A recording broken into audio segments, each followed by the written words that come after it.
Man, the worship's been great this morning.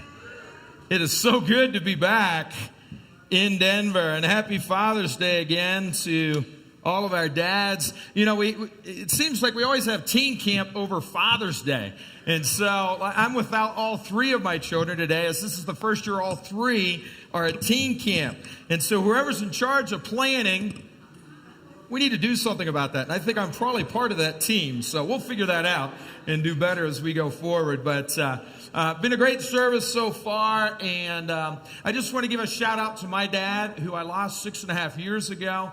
As Charles was sharing earlier, you know, my dad is certainly somebody who just, he showed up to everything. He put up with all my shenanigans. He certainly taught me to look up to God when I was very young and sowed the seeds that eventually became ones that God grew into me becoming a disciple.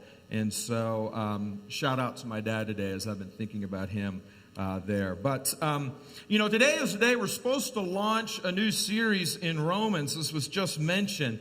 But I just recently returned from the longest trip that I've ever had, 3 weeks. And it was a missions trip with several other families. And it was an amazing and life-changing time. And really, like Peter and John in Acts 4 said, we can't help speaking about what we've seen and heard. I feel that same way, that we need to speak about what we saw and heard on this trip over the last several weeks. And so I'm going to do that today. We're going to have some special guests who are part of the mission team come up and share a bit. And then at the very end, we are going to introduce Romans and kind of set ourselves up for the series in Romans for the rest of the summer. So that's kind of where we're heading. I also know some exciting things have been happening here, not just in Southeast Asia. One is right in the front row here. Jeff and Pam are dating. Started steady dating while we were gone. That's exciting. And also sharing the victory with the Pearsons, as I know Amani Pearson was baptized too while we were away. So that was exciting. You know, but this missions trip that we had, it really was a trip of a lifetime for us. I'd never been to Asia. My wife's never been to Asia, and certainly our kids have never been to Asia either. And so here's a little map of kind of where we headed to. We were in 6 countries. I had 6 different currencies in my wallet. It was 3 weeks. It was just literally nonstop preaching, teaching, serving. It's kind of like Hope Youth Corps on steroids these last several weeks. We met with big church. We met with small church. We met with leadership groups. We met with young disciples. We met with individuals. We served in poor neighborhoods. We visited hospitals. We served in schools and so much more. And, you know, where we went here, what you can see is that, oops, there we go. Like up here is Japan, here is Australia, and then you kind of move over. Here's the Philippines and Indonesia. And right in this area there is the Mekong Peninsula. That's where we headed to. And we spent our time in Vietnam and Cambodia with all this missions work that we were doing. And we were joined by the Volras and Frank and Erica Kim while we were in Vietnam. And then the Feathermans joined us a couple days, and the Finchers joined us for an entire week when we went to Phnom Penh in Cambodia. And so I saw Frank and Erica sitting back here today, and I just want to say, brother, thank you so much for all the planning and coordinating that you and Erica did to set up this trip for all these families. It truly was life-changing, and we could not have done it without all your help and without your encouragement.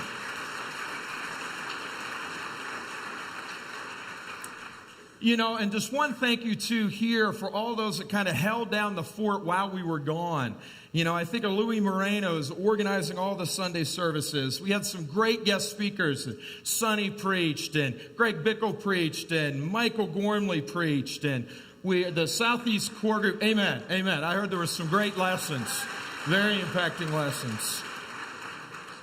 The Southeast Core Group here organized midweeks and got those launched last week. And a great shout out to Mike Holguin for helping pull all that together. And amen. And also to Joe Hose, who was our camp master for our 7th annual Father-Son Camp out. I heard things went great and the brothers had a great time up there.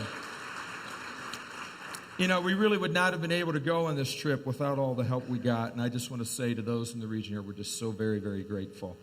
You know, for Don and I, we've been dreaming and visiting Southeast Asia for many years now. And part of that's because we've had friends that were very dear and close to us that had opportunity years ago to spend time in the Sihanouk Hospital in Phnom Penh. There was a brother I studied the Bible with that had time to serve there, met his wife there. One of the campus sisters that was in the ministry where I was first converted, she went there and served. So I was always like, man, I really want to go and be able to serve and see the hospital in Cambodia.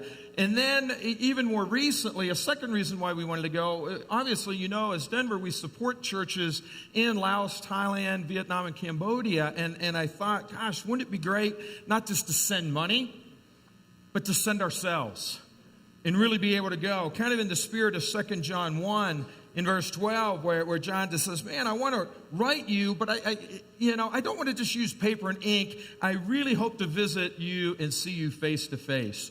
And we have that opportunity to do that. And I tell you, as John said, when I see you face to face, my joy will be complete. We were filled up with just such incredible joy and encouragement on this trip. You know, we did have, it's not like Kansas when you go to Southeast Asia. We're not in Kansas anymore, right? I mean, these cities, Ho Chi Minh City is a city just a few years ago, maybe 15 years ago, with 2 million. It's now over 12 million people, and that's kind of what it's like. It's sensory overload. It's horn honking overload. It's people overload. And it was like this both in Ho Chi Minh City in Vietnam as well as in Cambodia. It's very disorienting, when nobody speaks the language, nothing is written in English. It's swelteringly hot. It's in the mid-90s or higher. It's 85 to 95% humidity every day. A lot of people there over lunchtime go home. They take a 2-hour break, they go home, take a shower, and then come back to work because you're just hot all the time.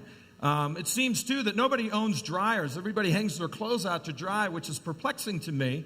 I'm like, okay, I understand maybe you don't have the money for a dryer, but putting wet clothes out in that kind of environment, they don't dry. But that's the only option you have, so that's what you do. The pollution in these cities, it's challenging. It bothered my eyes a lot. There was one night I was going to speak, and I couldn't open my eyes to see my notes. And burns your throat. You really appreciate the cool, crisp, clear air that we have here in Colorado. Even water, you got to be so careful. You can't drink water. Everything's in a bottle. Even out of the sink, you can't brush your teeth with the water out of the sink. In the shower, you got to be careful not to swallow stuff. I mean, it's just a whole new world. Even where you shop, this is, you see there, it's like 4 rows of just mopeds, motos, parked at a local market. This market is literally several blocks. There's probably 400 or 500 individual vendors in there, including the slaughterhouse area, where there's just cages of ducks and birds and pigs, and you kind of come in, pick your animal, and they wring the neck, butcher it, boil it, gut it, and give you your meat to take home right on the spot. But there's absolutely no sanitation. There's the smells and the sights of it all, it really, at times it even would turn your stomach. So we were very much out of our element, is what I'm trying to say with that. And, but we really got a chance to kind of dig in and experience the culture. Whether it was the food of eating pho in Vietnam, or once we got to Cambodia, having the beef luk luk or the fish amok, or even Carl, who was with us, ate some delicacies, crickets and tarantula. That was really yummy. And it was good to kind of experience the culture and history and kind of see it from their perspective. Being in Vietnam as an American, that's kind of interesting, right? There's a war museum we went to that is affectionately known there as the Museum of American Atrocities. And that was very disturbing to go. And it was very disturbing to see that the effects of Agent Orange continue to this day, in part because it mutated DNA and those mutations have passed down the line, and because some of that stuff is still in the water supplies that people continue to drink. When we ended up in Cambodia, obviously that was the whole Khmer Rouge regime in the late 70s, not that long ago, just a few decades ago. We had the opportunity to visit one of the prisons and detention centers there called Tu Salang, We went to the killing fields where we just saw thousands of skulls and bones that had been collected in this one area.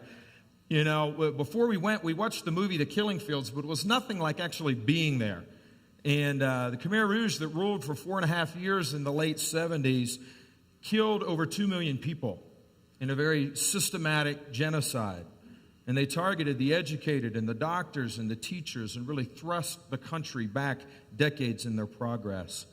And part of me just thought, how did I not know about this? Like before going on this trip, I'm like, I never knew Pol Pot growing up. I mean, I was 10, 11, 12, 13 years old during that time. I don't remember ever hearing that in the news or studying that in school at all. And there's actually a movie coming out later this year. Angelina Jolie's making it, and it's called First They Killed My Father. And it's about the survival story of one person surviving the Khmer Rouge and the Pol Pot regime. And that movie comes out later this year, but we had devotionals with disciples from the Phnom Penh church that have lived that same exact story that's going to come to the big screen. One after another, that was just gut-wrenching. And, you know, as we heard these stories and we saw some of these sites and we saw how people lived, it was just really, for me, emotional overload. I had so many mixed feelings. I mean, on one hand, I felt convicted. I felt guilty. I felt shame. I felt, how can I have or seek creature comforts? And my heart was just ripped open. Like everywhere we went, I'm like, what can I do? How can I help? And knowing that it's not, I mean, I can give money, and I'm like getting money and just giving money. Like, I'll buy this, I'll give this, I'll do that. What can I do? Like, you're just filled with compassion for what you see. But on the other hand, like like John said, hey, when I get to see the brothers and sisters face to face, we're just filled with great joy. And our opportunities to serve there just filled us up with just so much encouragement. So I felt very conflicted during this time.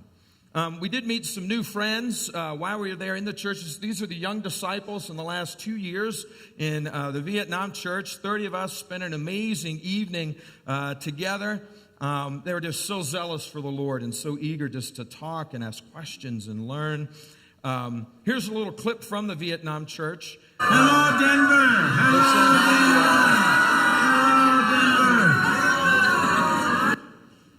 There you go. And here's one from Phnom Penh Church. Okay, now. Hello, Denver. Thank you. It was just so inspiring to be with them. I mean, they're spreading the gospel. They're loving one another. We did get a chance to visit the Sihanouk Hospital, which was one of those dreams I shared about there. That was a fantastic time touring the facility with the team. We also got to the Goldstone School and visit there. There are many disciples who work there. Many disciples' children are there. And they're really impacting the future of Cambodia because, as I said, Pol Pot took out all the educated people. There were no doctors. There were no teachers left. And so education really is a stepping stone to the future. And so here's some of the young girls there at the school. Yeah, we did some teaching in the classrooms about morals and character, and visited all the classes from, first grade all the way through the seniors. We got a chance to play some sports out in their playground area there. They're solving some Rubik's Cubes. My kids were helping some of the kids learn how to do that. And maybe some of you even saw some of the posts. We tried to post a lot while we were gone. And I had one non-Christian just reach out to me and say, what can I do? What can I give? Where do I send a check? There was another brother here from the congregation that just, even self-admittedly, man, I'm not in a good spot right now, but I'm moved by all the posts of the team and what I'm seeing. What can I do? And he made a multi-$1,000 donation to really serve both the church, the Goldstone School, and the hospital. It really, as your heart gets softened in this way, I know I've just been begging God, please don't let my heart change. Don't let me grow hard again and just get back into the same routine. And so we're still processing it, trying to digest everything here. One day, some of the serving that we did, we went to this slum right here. And the day before, we had gone out and among the several families bought about $1,000 worth of food, supplies, other goodies that were needed. And we were going a handful of places to deliver all those. And the first place we went in the slums where the Hope has about 30 children that they've identified there. They all had their name tags on. They live in this area, and Hope makes regular visits there. And that's Carl in the middle carrying a 25-kilogram bag of rice. We brought many of those in here to the kids' families. And it was so sweet. They all kind of lined up. They knew we were coming. And when we arrived, they just started applauding, all these little kids. Your heart was just like, oh, gosh, like I'm crying already. I haven't even gotten out of the van yet. And so we were able to give out all kinds of gifts. There you see a fidget spinner. These kids had never seen one of those, so we handed out a bunch of those. I don't know if you can see, but we have some ring pops. We gave them some. They're like, wow, what's a ring pop? Like, that's really good. Yeah, probably not good for your teeth, but, enjoy it. Here's Skylar with a couple of the girls. We just spent hours and hours playing with the kids. Here's Hunter with one on his shoulders, running around. I don't know that I've ever seen Hunter so out of himself. Hunter struggles with some special needs and some social anxiety, but he just was a totally different person while we were serving these kids and in the hospitals and the schools. It was really remarkable what God was changing in him. And then here's all of us. It wasn't just those 30 kids. Another 20 showed up because they heard that people were coming with some goodies. And so we just had a fantastic time and blast there. Another thing that we did as well, this is Grant carrying some rice, and we had a bunch of other food that we took. One of the people that we visited that day was with the Hope Worldwide home care team. And we'll call this lady Betty. Here's Betty, and she's a disciple. She had a son who became a disciple, but her son left the faith after he had a child. And he didn't want his child, didn't want his daughter. So Betty began to take care of the daughter. Betty's 73 years old, and the daughter now goes to Goldstone School. But Betty has a number of health issues. And when we visited with her, she showed me the x-rays of her back, and she says, I need surgery through the interpreter, through the translator. And she had what I had. She has stenosis, and she has herniated discs at multiple places in her back. But she gets up every day at 3:30. She makes soy product to take to market. She goes to market at 6 a.m., works till noon. She comes back to her apartment, climbs 5 flights of stairs with her aching back, and sleeps for an hour or two, gets up for an hour or two to prepare food for the next day, goes to bed, does it all over again, 6 days a week. So and she's a disciple, and the church really is a lifeline for her in terms of support. So when we're helping Hope or we're helping the church here, you're helping Betty, and you're helping her take care of her granddaughter. So thank you for doing that. Another situation that we saw, this gal here, her name is Chun Li, and she contracted HIV, and as a result of a depressed immune system, she contracted TB. Unfortunately, most TB cases in Cambodia are drug-resistant TB, and so she's also pregnant. So that's her mom there taking care of her, the lady in the middle, and we visited her for a little bit, and that's her home. It's a tarp, and it's a wooden plank, and it's a few pots and pans behind where people were standing. She's actually squatting on a piece of land that belongs to a local temple, and they're asking her to move. So while we were there, just some of the disciples, some of the mission team members said, we want to help. And for about $250, we rented her another plot of land. The plots of lands are 3.5 meters by 3.5 meters. And we bought the construction materials for her to be built a new house that's something a little bit more sturdy than a tarp. And here is some of the tin going up and the roofing and the wood going up for her new home. For $250, she was able to move into a new place, and her rent's paid for a year. Amen.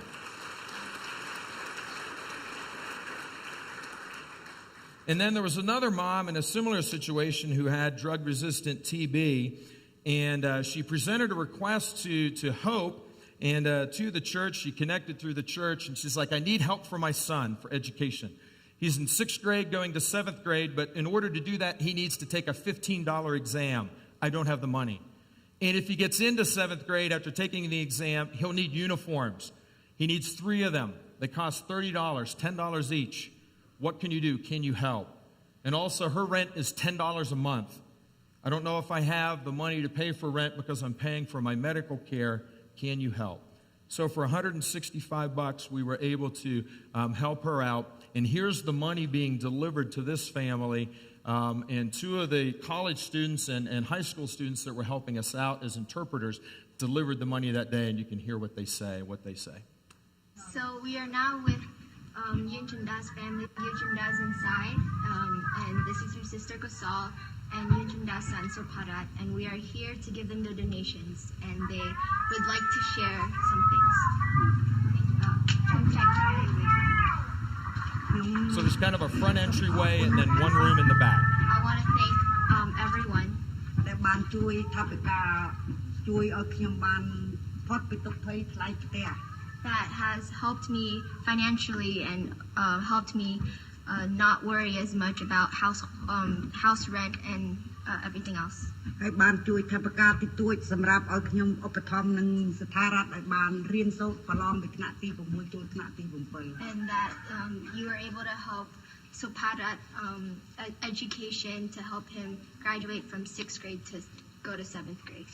ពេលណាដែលខ្ញុំជាផ្នែកខ្ញុំនឹងខិតខំរកស៊ីនឹងធ្វើការដើម្បីបានថវិកាខ្លះនឹងជួយកូននឹងជួយអ្នកជំងឺឲ្យមានកម្លាំងកំហែងតទៅទៀត When I am healthy and my eye is doing better, then I will work hard to get some money to be able to help my nephew and my sister. និយាយលុយចេញ ជំរាបសួរ So that's the Yushanda family, and you saw there quickly a glimpse of the boy that's getting the money for the educational help, but this is the mom that got the rent money. Her sister's helping her out. Don't know if you could hear all that. And then in a separate clip that I won't show, Soparat is the boy getting the education money, just that little bit of money. And he just said, "Thank you so much for sponsoring my education. I promise to study hard and do my best." It's just so sweet, right? You know, amazingly, with the partnerships of serving in the neighborhoods, the disciples helping out, Hope helping out, the church helping out, over 35 HIV-positive patients and their families have become disciples. And it's an amazing merger of caring for the poor and needy and spiritually caring for people at the same time. Most of them are now in heaven.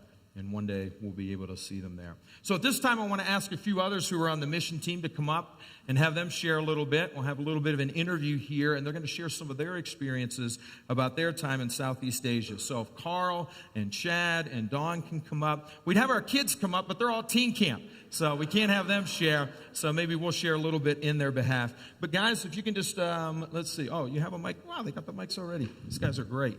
And so we'll share here for a few moments. Let me grab a seat as well. Awesome. Well, it's good to see you guys. Welcome back. Thanks, Rob. I don't know about them, but we got back late Tuesday night, and I have slept, like last night I slept an hour. I've just not been able to get back on, Mountain Standard Time in my body. My tummy hasn't been able to quite get back to normal. I'll leave it at that. And but I hope these guys are doing a little bit better. So I just kind of sent them some questions. I mean, literally we could talk for hours, right? We have talked amongst ourselves. We're still digesting and still talking. But, I gave you a little bit of my glimpse, but I wanted you to have some other perspectives on this time out there. And so maybe we could start with Chad on that end. And Chad, maybe just tell us from your perspective, what impacted you most about this trip? Well, I mean, there's so much, obviously, to take in. I think the thing that impacted me so much were the disciples in Cambodia. In particular, there's a brother named So Chia Mon, and he's actually the director at the Goldstone School of Hope. And he and I spent several hours together just doing different errands, and to hear his story about how his entire family, his mom, dad, siblings, everyone was killed during the Pol Pot regime. And yet to hear his heart and his desire to help people and how he's forgiven. And I mean, it was such an upward calling. I'm like, oh my gosh, I can get upset and bitter about such little things. And to hear him talk about his heart to forgive and his heart to want to make a difference in people's lives, that was so blow away to me. I just found myself really thinking, okay, this man's an upward calling for me spiritually as to what it really means to be like Jesus. So Yeah. definitely, there's so many of them, but Sochia Yeah. stood out to me in a special Yeah. way. That's a big one. Yeah. Thanks for sharing that. And Carl, how about you? Like, as you reflect back on it, like maybe what's one of your favorite memories, or something that was maybe kind of the most touching or impacting moments for you? Yeah, there are so many things that really touch you when you come back, and it's really difficult. Yeah, I don't think you're going to forget any of them. But so there was one, the day that we took all of the school supplies. We took about 50 backpacks. Rob showed a picture of the kids, and they all clapped when we showed up. And I don't know if they really knew why, because somebody was asking them to clap. But we handed out backpacks to all these kids so that they would have paper and pencils to actually go to school and learn. But while we were there, it was so impacting that the kids in that area came, and then there were some other kids that came that were not initially part of the Hope kind of group that they rounded up. There was a little girl who came. She couldn't have been more than 6, and she brought her 2 younger siblings with her. She was very dirty. Her 2 younger siblings didn't have any clothes on, and so bringing them there to join in with us and playing a bunch of games. We played Frisbee. We did a bunch of other things. But just seeing that they just needed to be loved, and they wanted to be loved, and they wanted to be part of everything that was going on. And just seeing all those needs there was very impacting. Yeah. For me, for my heart. Yeah. Yeah, good. That was a special day out with all the kids that day in so many ways. And Dawn, for you, obviously when you go on a trip like this, sometimes you don't know what to expect. We haven't been there before. So maybe for you, is there something that really kind of surprised you? Like, ooh, I wasn't expecting that, or I didn't know that. Like, yeah, I think one of the things that was surprising to me is just the effects of the cycle of poverty. And so our family was able to visit the government TB hospital. And that was definitely one of the most nerve-wracking times for us when you're told, yeah, their families really can't visit them because they're so infectious. And yet we're putting on masks and going and visiting them. And so all of our kids were like, oh, are we really going to be okay? But then, so we made 3 different visits there, and every single one had some different story of how, in order for them to be treated, they had to sell their family home, or their child who was 15 or 16 had to drop out of school in order to work way more than what we would consider full-time in order to financially support their parent who was in the hospital. But then they're so busy working that they can't come visit, and so you just go, oh, it just breaks your heart. And I hadn't really thought through or seen before what one individual being sick can really mean for generations down the line, even if it means having a home. One woman, the last woman there that we visited, was so desperate. And so when you have drug-resistant TB, you're likely going to be in this hospital that's barely a hospital. I mean, we would not consider it a hospital in our society. And but she said, because my family fears being infected, they've disowned me. And while I want to get well, I have nothing. I don't know where I would go, or I don't know what I would do. And so I'm jobless and I'm homeless. So at least the hospital's like a home for me. And your heart just breaks, just seeing the cycle of poverty and the effects for, the entire generations to come. Yeah. As I said earlier, our teens aren't here to share, but they have so much to share. But maybe, Chad, you could share on behalf of your girls, like what's something you saw that impacted them, or something that changed in them, or maybe something that kind of came alive in them as a result of being on this trip. Yeah, it was amazing. My daughter, Taylor, and Ryan, they both were very apprehensive about going. And we went and saw moms who have HIV, as well as even their own children that were born with HIV. And so to see my daughter, Taylor, it was super moving. To see her let her guard down and pick up and hold an HIV baby, and to play with her and to spend time. I've never seen my daughters that happy. And just being there, they were it was just, even people who saw photos said, I've never seen your daughter smile like that. And there's something so true about serving and giving. And I mean, honestly, I've been able to do it financially, but never in a way like that where I could just go and really give. And so my daughters already said, they're like, when are we coming back? I mean, they want to go back. Taylor actually said, can I come stay here for a year at the Goldstone School? She wants to go there. And so that was super moving for me to see them change so much on the trip. So yeah, it was inspiring. Wow, that's encouraging. And maybe one last one for Carl. For you, now that you're back, I don't know, none of us really have had time to process. I get that. But what do you see for you or your family, Carl, being something that you can now do differently as a result of the time away? Here's something I can do. Here's something I'm considering kind of in an ongoing way to kind of keep this alive. I think for me, we came back. We were gone for 2 weeks.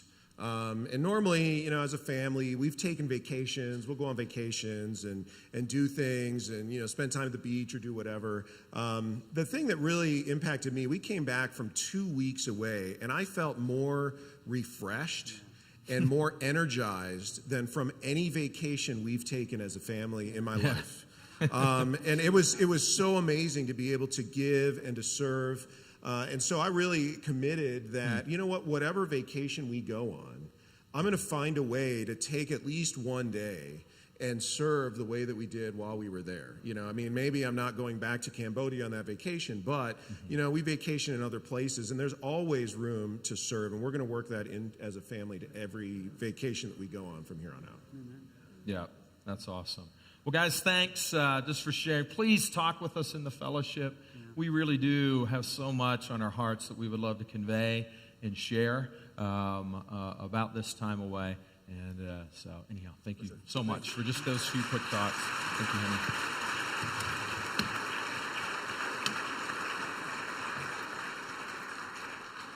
Henry. I agree with Carl.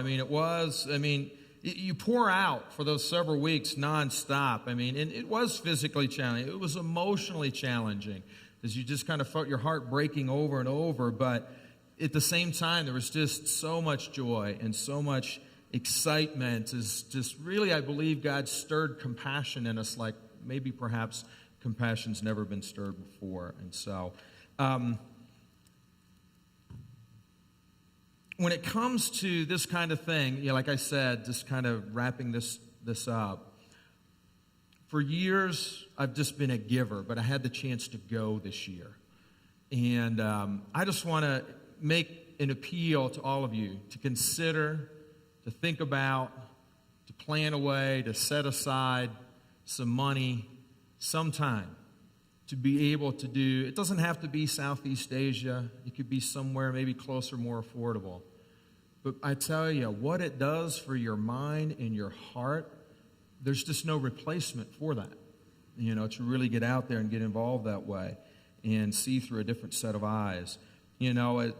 Right before we left, we literally left right after we took up our missions collection. It was, we did such a great job with our missions. And even the few weeks while I was gone, those several weeks, I kept getting updates every week. More money's coming in, more money's coming in, more money's coming in.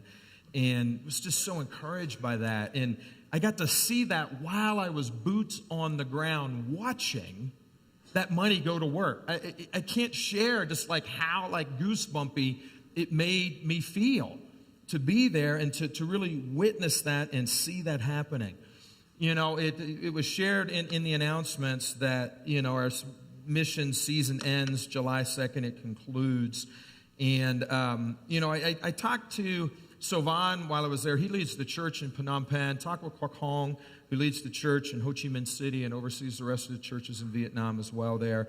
And I'm like, gosh, just tell me more about how you guys are using this money.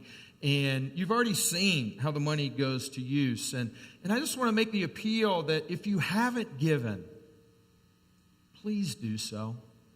You just cannot imagine the impact of what $1 American will do. It's so much more. The average disciple there, when we were in Cambodia, minimum wage, which many of the disciples make, is $140 a month. A month. Most of you make more of that in Monday morning at work. That's a month. What we give has the ability to just give life to other people and give hope. Some of the things that the money goes to, you saw it here. It goes to supporting our staff and making sure they get the training they need overseas. Some of it goes into the church. Savine was telling me, gosh, we just need in Kids Kingdom games and toys. Some of the upper classes, the middle school classes, and high school, we just need sports equipment. Maybe the money goes to make a difference in someone's life like Chon Lee or Betty or Soparat. It strengthens all the churches we didn't get to. Like the provincial churches in Cambodia, like Battambang or Kampong Chang, or up in Siem Reap, an area where it's just so interesting to be there, where you're trying to proclaim the gospel, and yet you're just surrounded by Hindu and Buddhist temples. It's very unique. But they need our help and they need our encouragement. And so if you haven't given, or if you'd like to give some additional, I encourage you. This has nothing to do with the church. This has nothing to do with meeting goals. We're doing fine and all that. It has to do with just your heart opening up in compassion to make a difference for other people. You cannot imagine the impact it will have and the blessings God will unleash in doing so.